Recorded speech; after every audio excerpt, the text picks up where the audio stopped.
Greetings, you almost frighteningly curious Herle Burlyites, and welcome to the pod. We appreciate you coming back here week after week. We had lots of positive reaction on the Twitter industrial complex to Carolyn Wilkins' appearance last week.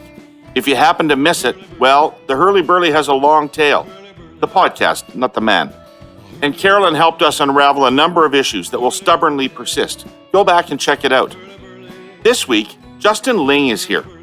Most of you know Justin. Judging by his Twitter following, I feel pretty comfortable saying that. He's got over 11 times the number of Twitter followers that a certain rider-watching, rum-loving, Caddyshack-babbling political podcast host has.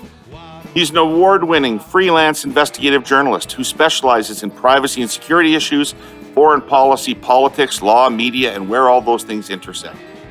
Today, we're going to spend the time focusing on disinformation, where it starts, where it travels, how it affects people. We see it, hear it, feel it in the trucker convoy, in Ukraine, and just about any issue you can name. Before we dive into that, Herle Burlyites, I just want to say a few words again about my great friend, John Duffy, who was laid to rest yesterday in Toronto. Beautiful memorial service. I obviously was unable to be there, but I was able to watch the memorial service via live streaming. It was absolutely beautiful, and his wife did a lovely, lovely tribute to him. I just want to say again, thank you to John for everything that you did, John, for me and for the party and for the country. And I'll never forget you, and I'll always miss you. So, with that, Justin Ling, welcome to the Herle Burly. It's great that you're here. Thank you for having me. Where do we find you? I didn't know if that was sort of an existential question. I was like, well, currently feeling a little tired. I feel a little. No, I'm currently in Ottawa right now. I'm sitting in just outside the Byward Market. Okay, and what takes you to Ottawa? Because that's not where you live, right? It's not. I live in Montreal most of the time. I was here for an event with Carleton Journalism School last night. Talk about the title I had a bit of a problem with, but journalism under siege. And me and some much more intelligent colleagues were discussing the occupation and the kind of impact it had on our industry. Interesting. You're a native Montrealer? No, I'm a native Cape Bretoner, actually. Jesus Christ. I know. We're kind of everywhere. We have a little mafia. I hailed from Cape Breton originally, and I've slowly been inching my way westward. Spent some time in Halifax, Montreal, then Ottawa, then Toronto, and then back to Montreal. So I'm doing a bit of a loop. Cool. Cape Breton's still home? You go back? I try to go back once a year. Obviously, the toll that Jerry Butts charges to go across the causeway these days is pretty expensive. But if you can afford it, it's worth the trip back. Oh, my God. So, I say this to everybody on the pod. I just want to ask you on a personal level, how are you doing? It's good. I mean, good as can be expected under the circumstances has been my constant refrain for the past 2 years. It's been a long month. This month? Right. It's been a month. Yeah. The trucker convoy was a difficult thing to cover. I mean, nothing compares to what's going on in Ukraine right now. But those 3 weeks were difficult. I mean, it was sort of a constant, in some cases, 24/7 sort of deal. I mean, you're constantly trying to stay on top of just the absolute chaos that's happening. I had the luxury of doing half of it from Montreal and kind of commuting back and forth as necessary, where some of my colleagues were kind of stuck in the city. But it was taxing. Like it was physically, emotionally, mentally taxing. To try and stay on top of everything, while also getting deluged with nonsense from the pro-occupation crowd, while also trying to actually go out and brave the horrible cold for late January, early February, and then ultimately having to go and spend hours in the snow trying not to get clubbed or pepper sprayed. It all made for a long 3 weeks that I was really looking forward to having a break afterwards. And then, seeing Russia, move right into Ukraine kind of eviscerated those plans. I've kind of covered Russia-Ukraine issues for years. I've spent some time in Ukraine. I'm physically incapable of not, following everything going on there. So it's been I literally took last weekend off, which was the first weekend I've taken off in months now. But it's been a long start to 2022 already. Yeah, no question. It's been a very long year already. Before we delve into the meat of this, can I ask you a question about journalism and about your job? What is a freelance journalist, and why would you want to be that? Yeah, I ask myself that often. It is kind of all of the fun freedom of being a journalist without any of the security or pension or healthcare plan. But frankly, I really like it. Like, I spent some time on staff. I spent some time. I was an editor and reporter at Vice News for several years. I've done contracts at the CBC and the Globe and Mail. But fundamentally, I keep going back to this because it's great being your own boss. It's great assigning yourself your own stories. It's great working for a variety of publications. Every week I launch into things. Pick a story that I'm intrigued or interested by, and I start pitching it around. And luckily, I'm in a great spot. I've been doing this for many years now. I have a roster of editors across the US and Canada who take my calls for whatever reason and are really receptive to anything I want to write for them. So I kind of have this incredible latitude of assigning myself my own stories, writing them how I want, charging in some cases whatever I think is appropriate, and having the freedom to kind of pick up and go wherever I feel like. A handful of years ago, I pitched a story to the Walrus on Russian disinformation, and I said to my editor, I'm like, I don't think I can do this. I think I have to go to Ukraine. And my editor was like, all right, fine, send me the receipts. So I just picked up and spent a few days in Kiev, a few days in Riga, Latvia. And it was great. And these are the sort of things that are harder and harder to do if you're actually in a newsroom these days.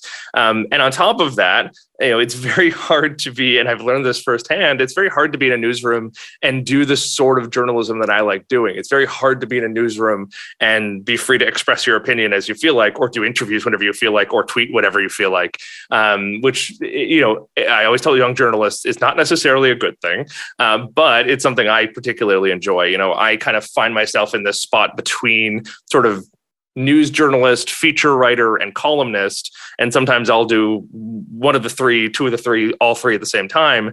And that job just doesn't exist anymore. I think it's a role that used to kind of be this free floating writer role in major newspapers and some magazines. And it's just a job that has largely disappeared. And I really like doing it. And I just don't see an opportunity for me to do that job on staff anywhere. Interesting. Okay. So it's a good thing. Yeah, mostly. Again, I would love a pension. I would just pension. Hey, great. Who wouldn't? Who wouldn't? They don't exist for anybody anymore. That's so sad. So you, I was really quite taken with your reporting of the Ottawa protest. You had me scrolling Twitter quite frequently there. What interested you about that? What made you dive into that with both feet? It's funny. I bumped into a colleague of mine, and he looked at me and he kind of said, "This is just all of the things you cover in one place." I'm like, "Yeah, you're kind of right." I mean, I cover conspiracy theories. It's something I've always kind of been intrigued and attracted by. I cover misinformation. I cover extremism. I cover politics, and also I'm writing a book about riot policing. So this was a really intriguing problem. Watching the Ottawa police grapple with this, so I couldn't help but be attracted to it. And I was actually recounting this last night on stage. There was this moment pretty early on, mid-January, back before we had any sense of what was about to come.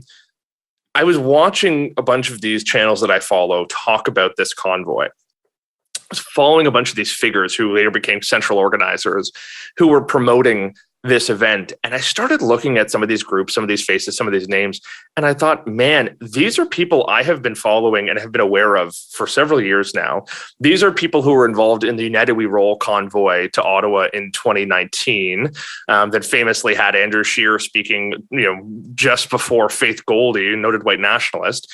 And there was also folks there who were involved in another type of protest occupation in 2020, one that tried to have the prime minister arrested for treason by the US embassy in a way that I still don't totally understand. And that ultimately, whether it was directly connected or not, ultimately led to a guy driving his truck through the front gates of Rideau Hall with a cabin full of shotguns. And there was also individuals there who I know were very prominent in the anti-vaccine movement, individuals individuals who have tried to sue the government alleging that vaccines are microchipping the population. People involved in this who I knew were latching onto it for their own political ends, like Maxime Bernier, like Randy Hillier. And I knew there's extremists, literal, actual, flesh and blood extremists involved in this. And I'm looking at all these groups coming together. And what struck me was not so much that that it was happening. It was that they all got on the same page, right? This is a group of people who, for the past several years, have been working to different ends in different places for different reasons without any coordination. The greatest thing about extremist and conspiracy movements is that they're impossible to work with, and therefore they're impossible to get organized. Well, this was the first time they all got on the same Facebook group, the same email chain, the same phone call, whatever, and have managed to, herd cats and get on the same page. And that's something really disconcerting and dangerous. And I remember following this and thinking, this is going to be way bigger than 2019. This is going to be a huge problem. And what really jumped out to me was that the guy at the center of this, the guy who came up with the idea, James Botter, was pitching this absolutely cockamamie scheme to say that when they got to Ottawa, they were going to force the Governor General and the Speaker of the Senate to sign this memorandum of understanding that would let them kind of govern the country. And I'm sitting there thinking, if this man has actually convinced a significant number of people that this is at all possible or likely, they're going to be very upset when they get here and realize that it's insane and that it's not going to happen. And sure enough, they sat parked on Wellington Street for 3 weeks and insisted they had a right to determine Did he federal believe it? policy. Did he believe it? Yeah, he believed absolutely. that. I mean, it's always funny because you stare at these people long and hard and you think to yourself, are they a true believer or are they grifting, right? And there's a ton who are grifting. There's a ton who are in it for the money, who are in it for the fame, who are in it because they have their own political agenda and know that they can convince, frankly, some rubes to go along with it. But there are those who genuinely believe this stuff. The people who have been living in this alternate reality for too long and no longer know which way is up and which way is down. And James Botter is 100% in that category. You actually saw him on the Fifth Estate. And it was really satisfying because he hasn't really done interviews. He hasn't really spoken to media. But the Fifth Estate managed to sit him down. And initially, he sort of refutes the idea that this is about setting government policy or overthrowing the government. But when they pull out this MOU and they get him to start reading it, it's very clear that's exactly what he thought. He thought that this document, this magical document, gave him the authority to call an election or remove the government or set policy or govern by kind of committee without the House of Commons involved. The guy really believes this. He is really, really out to lunch. I think most of us have romantic notions of farm life embedded in our minds. Heck, the first 5 years of my life living in rural Saskatchewan were almost exclusively farm. The reel that plays in my head has images of majestic fields of wheat and canola, sunshine and rain, the odd hail, threshers and tractors. But farming and ranching, all of agribusiness really, is undergoing a digital revolution. Its potential accelerated dramatically by 5G. The whole sector is on the cusp of using 5G-enabled tech to make the world's food supply more viable economically and even more sustainable environmentally. Our presenting sponsor, Telus, knows this. They believe in how the power of 5G can transform agriculture practices and our food chain to make it more efficient and connected. But Telus also knows that for all of that to happen, we need to get 5G wireless connectivity right across all of Canada, not just in big cities, but all rural, remote, and Indigenous communities. This is Chapter 7 in the story we've been telling for weeks now, tractors with a satellite in the driver's seat. Driverless tractors are just one application. Drones that deliver imagery from the fields are another, that require networks that can support near real-time access to rapidly changing data, precisely what 5G delivers.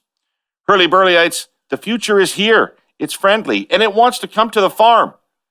Unless you think it's tech for the sake of tech, know this. It promises to grow our GDP by about $40 billion within the next 5 years. One problem, though. Right now, only 37% of households in rural and remote areas of Canada have reliable connectivity at all. As I say these words, the feds are having public consultations on how to auction a new critical mid-band of 5G. Telus believes the faster we get it to every single household in Canada, urban and rural, the faster we all benefit. We'll talk more about it next week, but you can have your say right now at telus.com/get5gright. So, I mean, one of the things I really struggle with is what you said, the grifter versus genuine believer thing. I mean, well, let's just take a step back. First of all, you were out and talking to these people on the street. Yeah. And not just the leaders, but the actual other protesters that were there. I remember a line that Walter Mondale had about Ronald Reagan. He said, "It's not what he doesn't know that scares me. It's what he knows for sure that's wrong that bothers me." And what do these people believe? And where does it come from? Yeah, that's a great question, because it sometimes when you cover things like this, it can be really hard to actually convey what these people believe, because everyone listens to you and goes, nobody believes that. That's maybe one or two guys, but there's no way everyone believes that. But the simple reality is that there is a central theory behind all of this. I'm not saying every single person there believes it. I'm not saying every single person who was involved in the occupation is even aware of it. But it was an incredibly common theory that there was a sort of conspiracy afoot.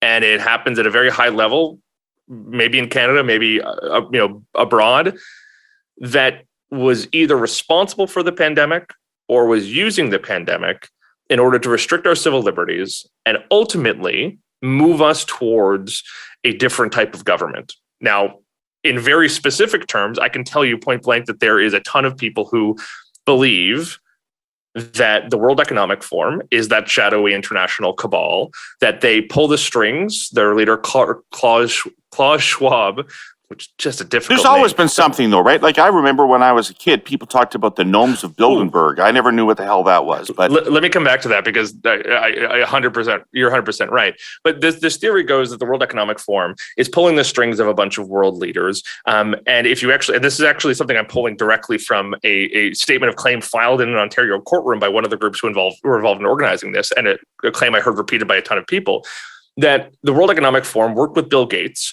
to create COVID-19 in a biological facility in Wuhan, China, that they released it deliberately or not to the public so that they could go and market vaccines as the solution. Vaccines have a microchip in them that are 5G enabled, that would be used to surveil the population. And it would move us all into a social credit system, the likes of which China is establishing. That social credit system would enable sort of one world totalitarian socialist government. And Justin Trudeau is aware of this and participating willingly. Now, some people don't believe in the microchipping part. Some people don't believe in the Bill Gates part. But generally speaking, this idea that the World Economic Forum is pulling the strings and is secretly behind all of this is incredibly common. You've even heard it mentioned by Conservative members of Parliament in the House of Commons. I saw it on signs. I saw it on people's Facebook pages. I heard them talking about it. They've said it point blank to me. This is an incredibly common. Well, Michelle Rempel belief. felt the need to address it to her own party, seemingly. Well, one of the chief organizers, Tom Quiggin, who is very central to this whole thing, was putting out these daily intelligence briefings. And if you're listening at home, you can't see me doing air quotes around intelligence briefing, but it was doing intelligence briefings, basically extolling this exact conspiracy theory that the World Economic Forum is really running everything. And he actually went and listed members of Parliament and prominent Canadians who were World Economic Forum fellows, which is actually an incredibly distinguished and an impressive thing. Michelle Rempel is on that list, as are a ton of other Canadians, and I think Andrew Scheer is even on it. But this list kind of became a hit list for some of these people. I mean, they looked at this and thought, well, Michelle Rempel, some of them even thought Andrew Scheer, Justin Trudeau, whoever, Chrystia Freeland, they're all World Economic Forum puppets, and they're all in on it. And this was an incredibly common thing. And you're 100% right that this theory has just been repackaged from a whole bunch of old conspiracy theories. I host a podcast called The Flamethrowers that looks at the rise of right-wing radio and how it impacted American and Canadian democracy. And what was really jarring was listening to the early career of Alex Jones and his sort of idol and mentor to a degree, William Cooper, because they helped formulate and mold and massage this theory that the Bilderberg Group or the World Trade Organization or a whole bunch of other international bodies, the UN, were responsible for establishing a new world order, a socialist one world government. And it was a conspiracy theory that sounded ludicrous, that people laughed off, and it helped directly radicalize Timothy McVeigh, who went on to do the Oklahoma City bombing. So we have to be really sort of clear-eyed with the impact of these conspiracy theories, because they can make people do truly insane things. Again, to go back to Corey Hearn, the guy who drove his truck through the front gates of Rideau Hall, he was sharing QAnon memes in the days before he did, in the weeks and months before he committed that act, and it was also while selling sausage to people. The friendly sausage maker trope got a lot of airtime during that whole thing. But he was also sharing memes that suggested that I can't remember if it was the World Economic Forum or another body was involved in creating the pandemic. I mean, these theories actually grip people. They sound so ludicrous.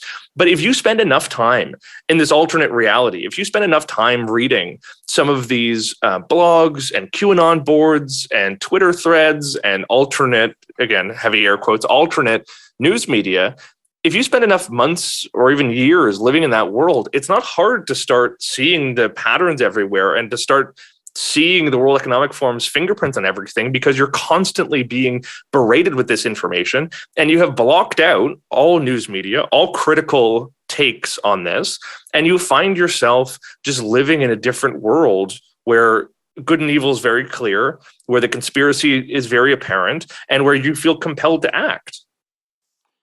So, I mean, social media is obviously a big phenomenon in this, but in the days before social media, I could listen to an open line show in Saskatchewan, and there'd be tons of cranks saying crazy shit on an open line show, and then I would watch the CBC News and I would read Maclean's magazine, and wasn't really any question in my mind about which one of those sources was more authoritative and believable.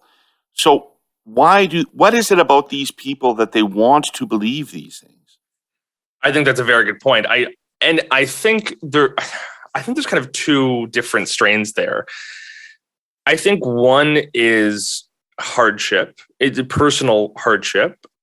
I think some of these people have had a rough go of things and are looking for an explanation that tells them why things are so bad. Right. And nowhere has this been more true than the pandemic. I spoke to, you may have seen a photo came out of Conservative interim leader Candace Bergen sitting down with two of the occupiers in the early days of the occupation, and excuse me, and having like a pleasant conversation. Well, I managed to track down one of the occupiers who she was sitting having a chat with. And it was a really interesting conversation. I mean, first off, he wasn't a trucker. He owns a construction firm. Good for him. Right. Second off, he was vaccinated, which is, a constant refrain from the occupier crowd. Well, a bunch of us are vaccinated. But it was funny because I pushed him on it and he said, well, okay, I'm vaccinated, but because I had to for work, which in my head I was going, maybe vaccine mandates do work. Right. But he goes, I had to be vaccinated for work, but I won't get my wife and kid vaccinated. So I'm like, okay, so maybe you are an anti-vaxxer. And, I'm chatting with him and he's putting on this very, moderate face, but I'm sitting there looking at his Facebook as I'm talking to him. And he's saying, I'm not necessarily against the vaccines. I'm like, well, my man, you're right here on Facebook, you're saying the vaccines have killed scores of people and they're incredibly dangerous. He goes, well, yeah, it's too soon. We don't know the full results. He said, I don't trust the science. Okay, I didn't know you had a degree, but great. But overall, very, very nice guy. It's a weird kind of dichotomy to hold, right? Perfectly lovely, pleasant guy who is not screaming at me. Almost certainly would stop and help you fix your tire on the side of the road. Absolutely, right? And I guarantee you, on 100 other political points, we would probably find a ton of common ground. It's just this one thing: he really does live in an alternate reality. And the more we started talking about it, the more it became clear.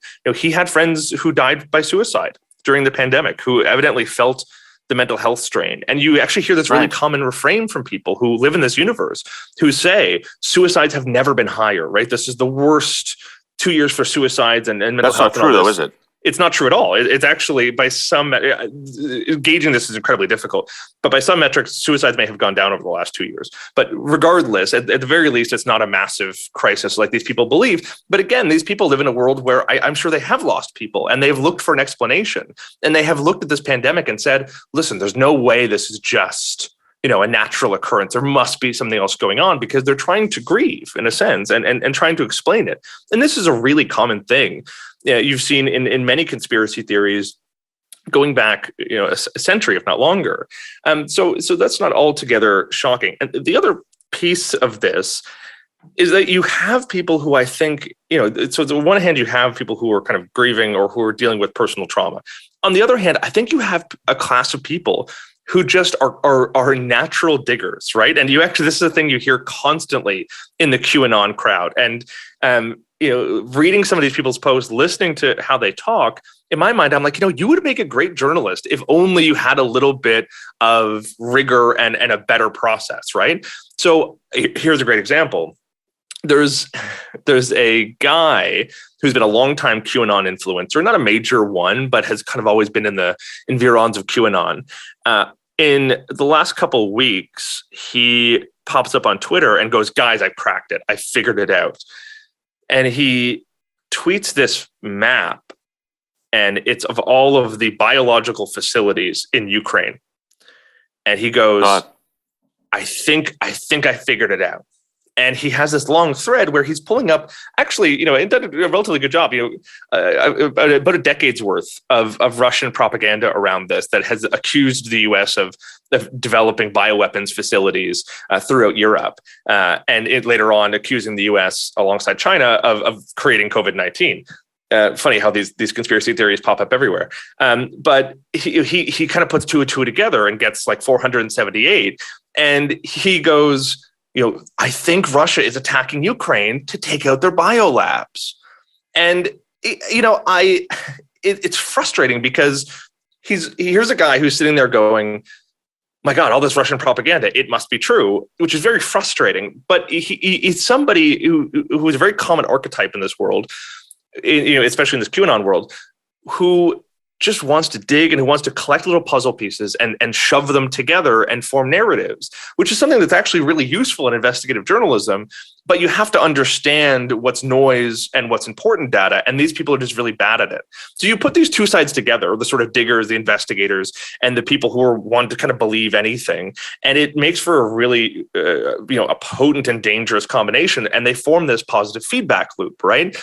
One side coming up with all this research, the other side going, my God, it's brilliant. You've explained everything. And they kind of reinforce each other, and they create these movements. They create these myths. They create these narratives. And this has been happening for forever. You go back, unfortunately, to the early 20th century, and you see, some.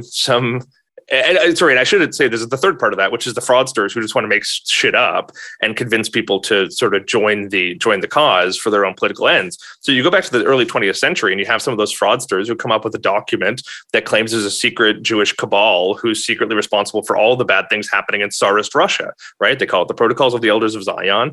And it is widely kind of confirmed to be a forgery, plagiarism of a work of fiction and total nonsense. But nevertheless, it becomes this incredibly potent and powerful work of anti-Semitic conspiracy theory that later gets used by Adolf Hitler to justify rounding up the Jews in Germany and elsewhere. Later gets repackaged into a New World Order conspiracy theory, an anti-communist conspiracy theory by the John Birch Society in the 1960s. Later becomes a founding document for this sort of patriot movement of William Cooper and Timothy McVeigh in the 90s, and has actually been an integral part of the QAnon conspiracy theory today.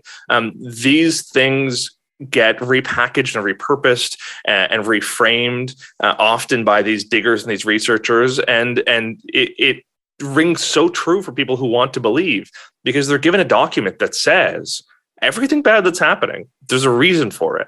And that is a really comforting thing for a lot of people to hear. For sure.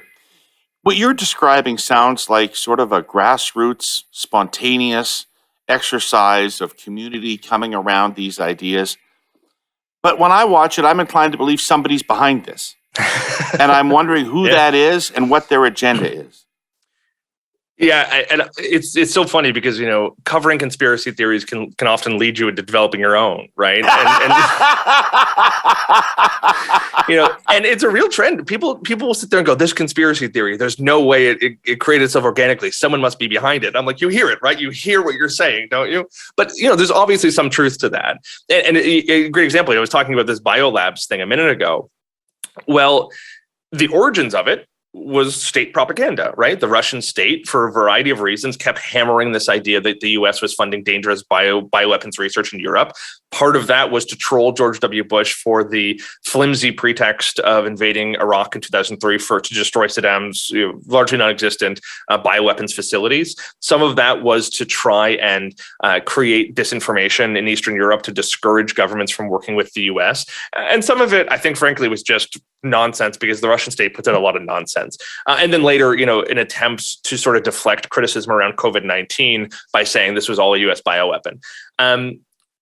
But Russia didn't help this random QAnon guy put all that together. They just kind of laid it all out, and he assembled all of the pieces and came up with his own theory, right? And ultimately, what attracted a ton of people was the fact that it was an American, a guy who actually understands American kind of culture, who put this together and framed it to them in a way that they kind of can ascribe to. But when it actually went out in the world, you saw this again, this positive feedback loop of Russia getting back in the game and reestablishing it and endorsing it and actually using the state apparatus to kind of telegraph to this guy, you're right, you figured it out, you're very smart. And so there, to some degree, there is someone behind this, right? And it's not all that well hidden. You've also seen Chinese media endorse this conspiracy theory again in recent days. You've seen former Prime Minister Dmitry Medvedev come out and to say in tone very, very heavily, oh yes, we're very worried about the biological facilities in Ukraine. You saw Sergei Lavrov, the foreign minister, do the same thing, kind of in tone that part of what they're targeting was these dangerous facilities they need to get under control. So there's no doubt that someone is helping this conspiracy theory get off the ground. But I always bristle at the idea that there needs to be some bigger, figure really establishing these things, because actually good conspiracy theories can't be made by states or large organizations or big individuals because they have to be grassroots. That's what makes them convincing. You've seen efforts by states or political figures or big organizations to create conspiracy theories, and they fall flat on their face. It feels like astroturfing, right? I think it's kind of like that Coke ad with Kylie Jenner. It just feels a little bit it feels a little bit over the top, and you're not really buying it. This is data reference, but so no, it's good. I think where these big states and these big players come into things is helping promote and foster conspiracy theories. In 2016, when the Russian state tried to get Donald Trump elected, I think they tried a couple of times to create their own conspiracy theories. It didn't really work. It didn't really take off. What they largely did was just amplify misinformation that was already common in America, right? What they did is just repost stuff they found elsewhere and put money behind it, right? Because it's just too hard to figure out the formula of what will work, of what people will believe. You kind of have to just sit there, look for stuff that's already working and just amplify it. And that's what's really effective. It's like clients who come to consultants and say, I want a viral social media campaign. Exactly. I'm sure that always works out. Okay, so back to the topic Canadians pretend we don't complain about. Winter. It's cracking. The dead of winter is now behind us. The days are longer. But you know what we just came through was sort of biblical, at least out west. Our sponsor, CN, is used to coping with cold and ice. Railroaders are tough, stoic people. Listen to this, though. In railroad terminology, Tier 2 weather begins when temperatures drop below minus 31 Celsius. And by the end of February, CN's trains out west had been rolling in Tier 2 cold for more than 50 of 65 days. There's been some Tier 3 weather too, cold below minus 36. Anyway, more than 50 days of relentless, paralyzing cold. And Winnipeg, where the railway operates one of its biggest yards, experienced the third heaviest snowfall on record this winter. Consequently, there have been shipment delays. I've talked here before about how deep cold attacks the train's braking system, and the only way to cope is to shorten the train and slow it down. That's been happening. There's no way around it. So, yes, backlogs. Annoying for CN shippers and for their customers and for the railway. The same thing has been happening to CN's competitors. It's actually been like a left hook followed by an uppercut. The railway had only just begun to cope with backlogs created by November's massive floods in British Columbia when those Tier 2 temperatures and snow dumps started to hit. But, as I said, Canada is starting to thaw. CN made steady improvements through February in reducing backlogs of grain shipments. Heading into the second week of March, the railway is just about current with demand. You know, there's winter, and then there's winter. No pun intended, it's good to be on track to normal.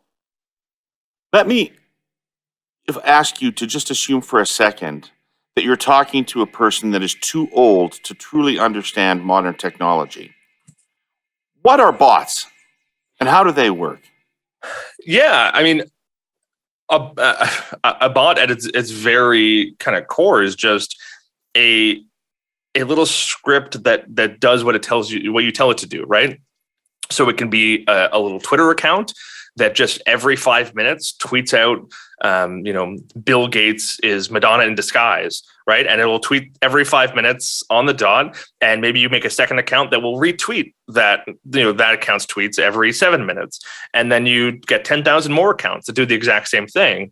And before you know it, hashtag Bill Gates is Madonna is trending on Twitter, right? That is at its core what it's meant to do. In some cases, you can also use these bots to just mass follow other accounts to make it look like they're more important than they really are. You can do it to get them posting, memes that then go viral. That you can get them to just reply at certain journalists or political figures to make them feel like a certain idea or perspective is more common than it really is. And these bots can be used for a ton of other things. You can have bots that are essentially just laptops around the world that you've sort of hacked and used to nefarious ends to go to a website en masse and overwhelm their servers and knock them offline.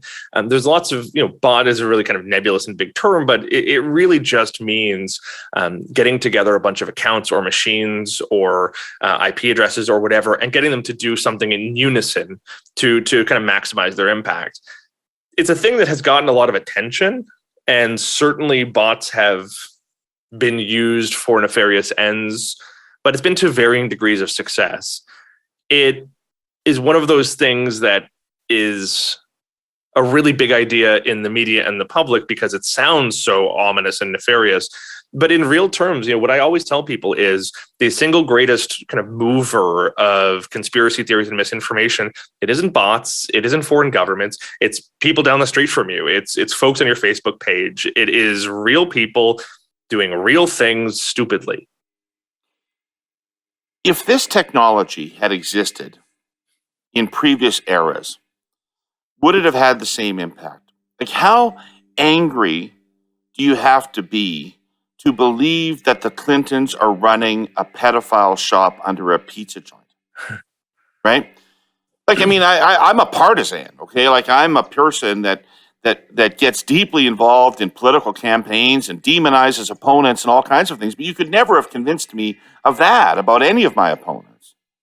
I mean, not Bill O'Reilly, Rush Limbaugh had a remarkably effective campaign to convince the world that Bill Clinton had his former lawyer assassinated or had him killed in a DC hotel room, right? Vince Foster with tremendous success.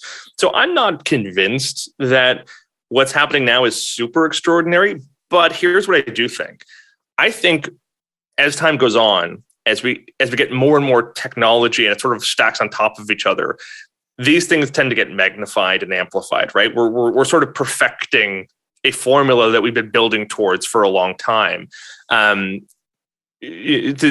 kind of advent of conspiracy theories in the modern sense in the 20th century got vastly improved by the mass media, got vastly improved by shortwave radio, got vastly improved by the internet, and so on and so forth. And social media has just kind of been the apex of all of this. And I'm sure we'll come up with some AR, alternate reality way of doing this in the next couple of years. But I doctored video is the end of the world as far as I'm concerned. I mean, once you can almost imperceptibly doctor video, I mean, because we believe what we see. We've been worried about this for some time. I sat down with some really smart researchers at the NATO Center of Excellence for Disinformation in Riga a couple of years ago, and they were basically saying that. I mean, we're deeply worried about what happens when deepfakes become sort of the norm. But frankly, we haven't seen it. It's not been as bad as we expected. And it's always funny because it's really hard to project where you think, a lot of this. Sorry, that's a cough. It's really hard to project where you think a lot of this is going, right? It's always hard to predict technology and what its impact is going to have. We all thought we'd be in flying cars by now, and unfortunately, we're still. I think I saw a Honda Tercel down the street the other day. So I just want the transporter machine. That's all I want. Exactly.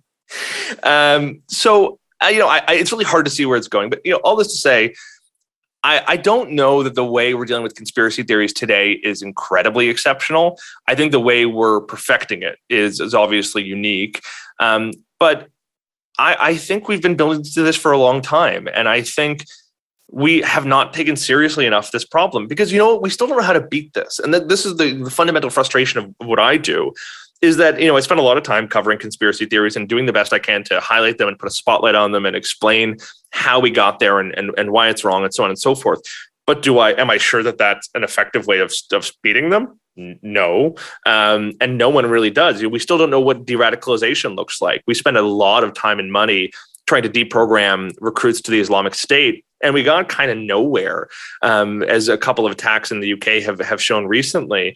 We really still don't know how to break people out of the jaws of radicalization or extremism, and really believing in some of these conspiracy theories is a form of radicalization.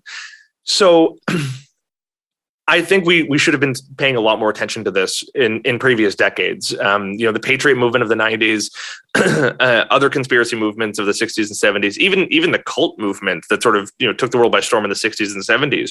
We did a lot of forcible deprogramming there that really didn't work and probably did a lot of harm. We have not engaged seriously enough on what it means to get people out of these movements, and our current sort of alienation away from media, from government, from the state is only making this worse. We're getting a class of people who more than ever before are just unplugged from everything, who can get all of their news and information from their own handpicked channels, and who really have no interest in engaging with the state. How do you deprogram them? How do you de-radicalize them? Because some of them are down some very dangerous rabbit holes and pose a threat to public safety. Some people are, harmless, and you can't forcibly deprogram somebody who doesn't want it and who doesn't pose a threat to us. And that's fair. That is the right to be stupid is paramount there. But there are people who pose an actual national security risk, and we have to engage seriously in what it means to speak to them, to get them away from these movements, and to do so with as little difficulty as possible. How open to discussion are they? I mean, you talked to a lot of the protesters in Ottawa. I remember in the 1988 election campaign, Brian Mulroney was losing all of a sudden because the worm had turned on free trade. And he was being protested at every stop by anti-free trade protesters. They were disrupting his events and everything.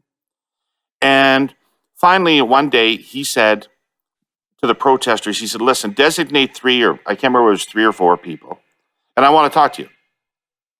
So after the event, he sat down with 3 or 4 of the free trade protesters, and the media interviewed them after it was over. And they weren't all entirely convinced or anything, but they were saying things like, well, he had some good points, and he had some things I need to think about. And they were totally softened by the discussion. If a lot of people, Candace Bergen demanding that Trudeau speak to these people, if he had done the same thing as Mulroney, how would that conversation have gone? Poorly, I think. And there's a variety of reasons for that. I mean, I think comparing movements for one is tough. I think the anti-free trade movement of the 90s was actually steeped in a ton of conspiracy theories about the true nature of the World Trade Organization and so on and so forth. But there are conspiracy theories that are less off the mark than we currently are. Let's put it that way. There was an actual fear about, losing state monopolies and weakening the social safety net that are valid concerns that are actually there were to some degree prescient. The concerns we have right now are not based in reality for the most part. There's a fair conversation to be had about vaccine mandates not working for sure. That is an entirely reasonable place to disagree. But can you really have a frank conversation with somebody who believes the government is covering up thousands of vaccine-related deaths? No. This guy I was talking to who actually sat down with Candace Bergen, who, by the way, was adamant that Candace Bergen was giving him the thumbs up, keep it up, keep going, which I still think is ludicrous. And, she has not gotten enough flack for that. But what he was saying was, the prime minister just needs to sit and talk with us. He just needs to sit and have a conversation. And I said to him, listen, I'm looking at your Facebook page. I'm looking at what you and your fellow occupier buddies are saying. You're saying that these vaccines are dangerous. You're saying that we have to stop advertising them or encouraging people to get them.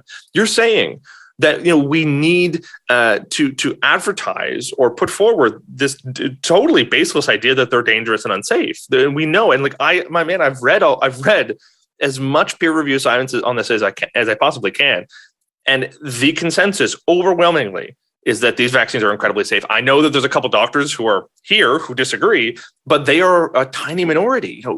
Would the prime minister sitting down with you not be almost a tacit admission that you're right because you're not? And he said, I hear you, but no, I think you should talk to us. And this is the problem, right? These people want validation.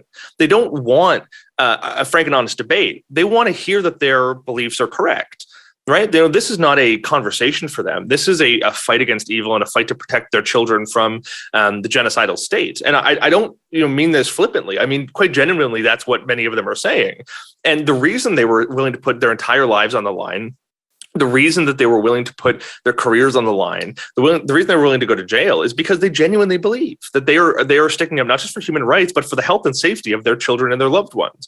And there is something admirable about that. You can't deny that is a really kind of laudable thing, just done for entirely the wrong reasons. So having conversations with them, I think, is fine at the low level. I'm happy to talk to these people and I'm happy to be very blunt with them that I think they're wrong. But I'll be honest with you, I don't think that changes anything. I think there's a really high likelihood that they'll leave the conversation going, you've given me a lot to think about. This is a really good chat. Thank you. And they'll go home and they'll go on their Facebook and they'll just kind of digest all of the nonsense they've been getting for months and years. And they'll go right back to the starting place, right? It's very easy to change someone's mind in the minute. It's very, very, very hard to change someone's mind long-term, right? So I don't know that just having conversations is enough here. I mean, I think we really have to disrupt the sources of this misinformation. And I don't mean we have to ban them. I still have a queasy kind of discomfort with the idea of outright banning any sort of news or information, even if it's nonsense. But we do have to find a way to get people off of these really unfortunate sources and give them something better. That doesn't necessarily mean the CBC, because a lot of these people are never going to listen or read the CBC. I think in many cases, it has to be about giving them maybe an alternative or independent press that they can trust, where maybe it is conservative in worldview, but at least adheres to the science of vaccines and other things.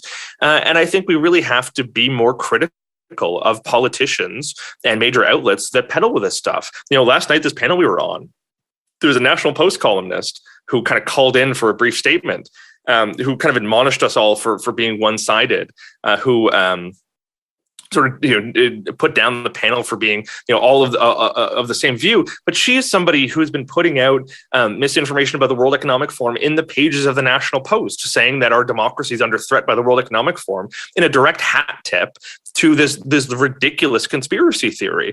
You've seen members of Parliament, Kathy Wagenthal in particular, sharing this nonsense about the World Economic Forum. You've seen Cheryl Gallant, noted lunatic, who has been sharing Russian propaganda from a disinformation outlet based here in Canada. So we need to start being more critical of people who encourage this.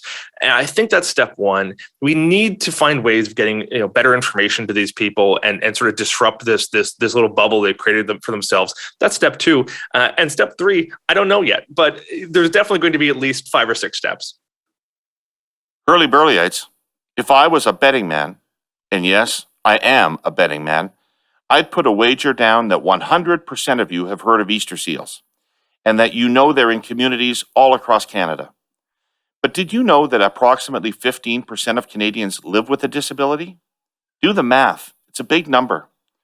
Well, March is officially Easter Seals Month, and March 2022 is a pretty special edition of Easter Seals Month because this year is their 100th anniversary.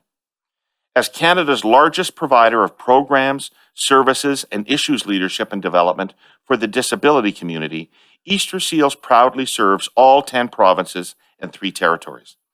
They are a truly unstoppable force, and you can see it and hear it in the work and stories of their ambassadors, coast to coast to coast. Work that includes $50,000 in funded post-secondary scholarships each year, advocacy and awareness where it's needed most, like after a pandemic that completely disrupts society.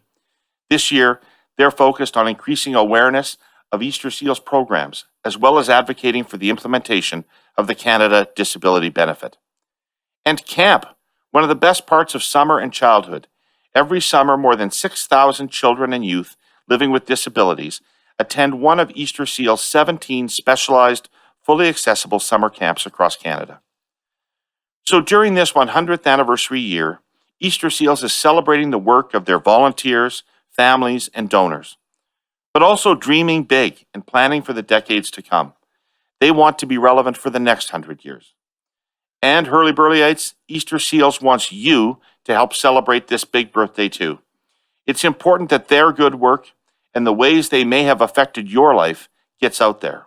So please, share your stories of their work in your community on your social channels, reach out to volunteer in community events, give a small donation, or consider making your company a sponsor. Visit easterseals.com for all of that, or look for your local chapters on social media. Happy birthday, Easter Seals. Cheers to 100 years. You mentioned the right, and we hear about this, at least I hear about this, in my siloed media information world that I've established for myself. I hear about this exclusively as a right-wing phenomenon. But I took political science at the University of Regina, and I know that there are lots of leftists that have raised conspiracy theories too. Is this only a right-wing phenomenon? Or is this an extreme position of phenomenon? I mean, there's also a ton of conspiracy theorist centrists as well. Let's not pretend this is only a left-right thing. People are naturally inclined to believe there's a bigger movement afoot. But you always have to kind of distinguish between sort of innocuous conspiracy theories. Do you believe someone else was behind the JFK assassination? Fine, who cares? That has no bearing on day-to-day life. You're free to believe whatever you want. And then there's kind of the more dire, dangerous conspiracy theories. One that says there's something currently threatening your way of life that you need to resist in the strongest possible way. And that's what we really need to be worried about. So, the sort of more innocuous conspiracy theories are everywhere, and particularly on the left, also on the center. There was a strong current that said that Stephen Harper was part of some international illiberal, kind of far right movement that was kind of angling to turn Canada into a petrostate or something. I can't even remember what the trappings of it were, but there was a ton of conspiracy theories around Stephen Harper's true intentions. There was a long strand in the left that there is, again, this international movement to kind of destroy our safety net, to turn us into a kind of an arch capitalist state. And these things by and large are not good. but they're also not quite as dire as what we're facing now on the right. And there also is kind of an era thing to this as well. There have been times in Western society where conspiracy theories of the far left were much more pressing and dangerous than conspiracy theories of the far right. We just happen to be in an era right now where the right is the most pressing challenge. And I think there's always this inclination to both sides to go, well, this problem, almost. I mean, to crib Donald Trump, there's good people on both sides. There's also lunatics on both sides. But I think we really also have to be clear-eyed and not try to mince words or play both sides here. This is currently one of our biggest national security threats at the moment is domestic terrorism inspired by the far right. And you can't, I don't think, successfully point me to a single far left organization that poses an actual serious kind of existential threat to the country in terms of, potentially significant losses of life. Right.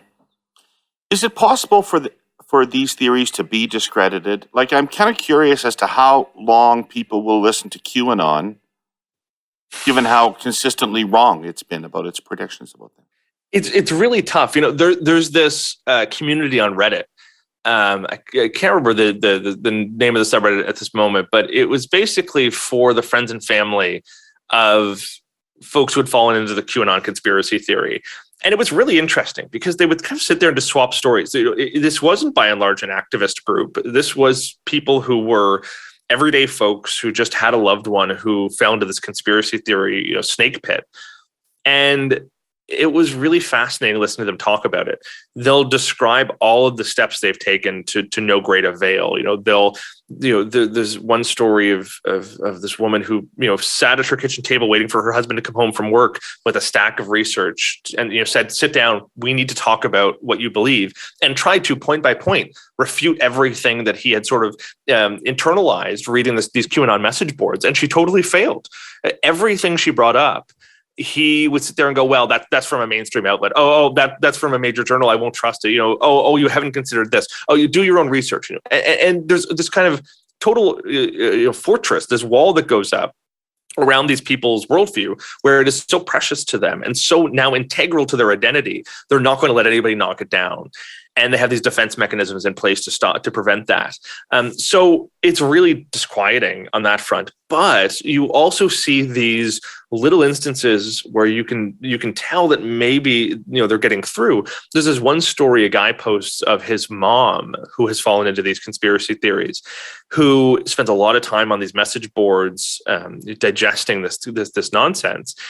And he had tried everything and nothing was getting through to her. And one day she had shared this particular post or meme or something or evidence of some nefarious government plot that looked clearly fake, that he could tell was fake. So he sat down with her and said, Mom, I want to show you something. I'm not going to argue with you, but I want to show you something. And he opens up her web browser and he goes to this one tool you can do in Google Chrome that lets you edit a web page. And it's actually a really horrible tool for us to do disinformation because it's so easy to fake things. But this little tool lets you change the headline of a news story, for example, or change the text on a page or add new images or whatever, if you know how to do a little bit of HTML. And he goes in and just changes some text in the page. And her mind is blown. She's like, oh, how did you do that? And in that moment, according to this guy, in that moment, she realized how easy it is to make shit up online, how easy it is to fake something. And apparently, this is obviously just a moment in time, but apparently it really led to her having this reckoning with all the stuff she had read. And this real realization that things online are not static and are very easily faked and manipulated. And I think that has to be a part of our solution as well. You have to be able to show people how things can be manipulated and show them not just that it's wrong, but how it's wrong. And it's a really difficult thing to do. I think, my job, I consider my job to be more so about inoculating the rest of us from these conspiracy theories than necessarily deprogramming those who are actually part of it now. And because I feel like if I spent my time trying to figure out what works best to get these people away from these movements, I would lose my mind. I also tend to believe that the best thing for people in these movements is to hear from someone close to them, not from somebody in the media, right? So I think a lot about how to put this stuff out there to give to regular folks who can then take it to their loved ones who have fallen down these rabbit holes. And I can't tell you how often I get messages from people saying, my brother, my cousin, my neighbor, my friend, my partner has totally gone all in on this QAnon or World Economic Forum or anti-vaccine conspiracy theory, and I'm just trying to figure out how to get them out. And they often message me and say, how do I deprogram them? How do I get them to read good news? And I don't have answers for these people. All I can do is kind of do what I'm doing now and hope that it's making some kind of difference. I think we should give them all internships in the government, because anybody who's worked in government cannot believe a conspiracy theory about government, involving government, because it's too incompetent, it's too unwieldy, it's too disorganized, it's too haphazard. These people have way higher belief in the competencies of government than anybody who's ever worked in one would. But actually, I always take the opposite view, which is that if there is a shadowy cabal of bankers who are really pulling the strings, they're doing an all right job. I mean, things have never been better. I have to say, my hat is off to the secret lizard people who are really running the world, because keep doing what you're doing. I'll vote for you again. And it's actually funny because on this panel last night, I was there with Glenn McGregor from CTV, and his take was, we need to give all of these occupiers and anti-vaxxers an internship at the CBC, because they will never again believe that there is ever sort of any kind of coherent or intentional bias, because it's just too chaotic, right? These people don't understand how newsrooms actually work. You're not getting, the red phone doesn't ring every half hour with your marching orders from PMO. So not like the Star used to be, eh? I have nothing but positive things to say about the Front Star. Me either. Brian Mulrooney said it's a great institution. I just wish I had one of my own.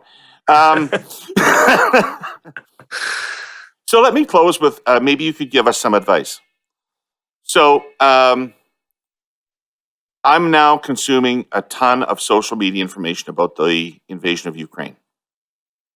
What should I be looking for to determine fact from fiction? On both sides of it. For sure.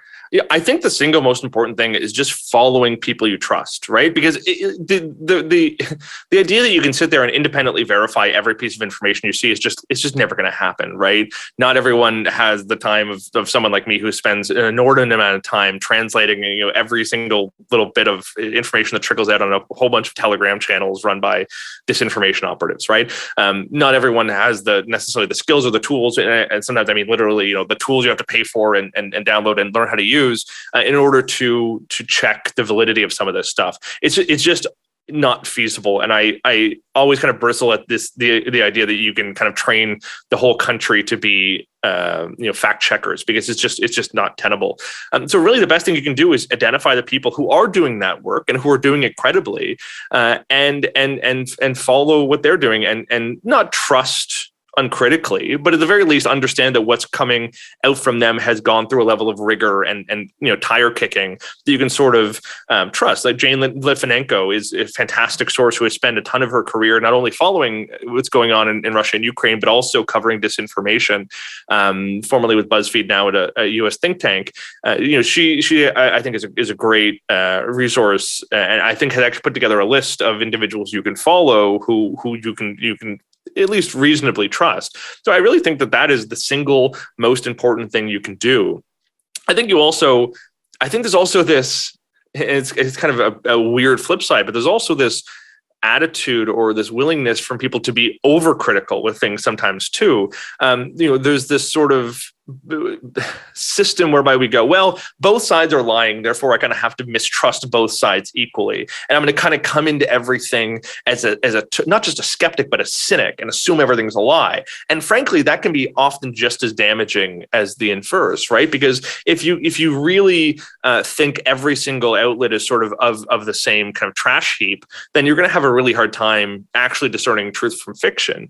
And I think Ukraine, Russia is a great example, because the reality is Ukraine does engage in propaganda. It does inflate statistics. It does have a habit for sharing. This was the point I was making. So my feed is overwhelmingly supportive of Ukraine, obviously. Yeah. And I'm sitting there and I watch pictures of Ukrainian farmers hauling away tanks with their tractors, and I watch pictures of this Russian thing being blown up, and I see statistics, and you could believe from my Twitter feed that Ukraine is winning the war. Yeah. Well, it's a great point. So, but the reality is the images you're seeing are real. There's a couple of exceptions where Ukraine has, or Ukrainian figures or media or politicians have knowing or unknowingly shared nonsense, images from video games or old images that they're claiming are more recent. And that's a real problem. But on the flip side, Russia puts out stuff that is just completely made up. In some cases, they'll shell an apartment block and then turn around and go to the media and say, I can't believe Ukraine shelled that apartment block, right? Like, they have no scruples about lying. And of course they don't, because, A, it's Vladimir Putin's Russia, and B, they're the invading force, and they need to try and preserve some sort of moral authority is exactly it. But you're also quite right that there's just the question of balance as well. Having a diverse media feed is quite important, and also understanding that social media gives you a very certain vantage point into the world that isn't necessarily reflective. And to some degree, that a great antidote for that is turning on the BBC or turning on Sky News or the CBC and actually kind of getting a sense for what things are like on the ground. And to that end, there's a bunch of really fantastic defense experts who have really stepped up in this whole thing, who have done a great job of contextualizing the level of these losses, the actual the state of play on the ground. Shamel Joshi, the Economist defense editor, is Shashank Joshi. I always screw up his name, but the Economist defense editor is really fantastic in that regard. There's a handful of others who can not only tell you what the brand of tank that's been destroyed, but also the significance of what it means for the Russian military and invasion effort. Because you're quite right. I mean, we've seen a ton of these images and you've seen a ton of these statistics put up by the Ukrainian military. But the most recent assessment basically says that only 5% of Russia's available invasion force has been destroyed or captured or disabled, which is obviously not a huge number. So it is important to get a kind of a diverse perspective, not just from those who are sort of championing the really impressive defense the Ukrainians are putting up. Great. Listen, this hour has just flown by, Justin. Maybe we'll get a chance to follow this up as events follow, because I've found this conversation fascinating. Thank you for doing it. Thank you for sharing it with my audience. While we're on thanks, I'd like to thank our presenting sponsor, Telus, and our sponsor, CN Rail. And I'd like to thank John Duffy for everything. Take care, Herle Burlyites. We'll see you next week. Follow Justin Ling on Twitter.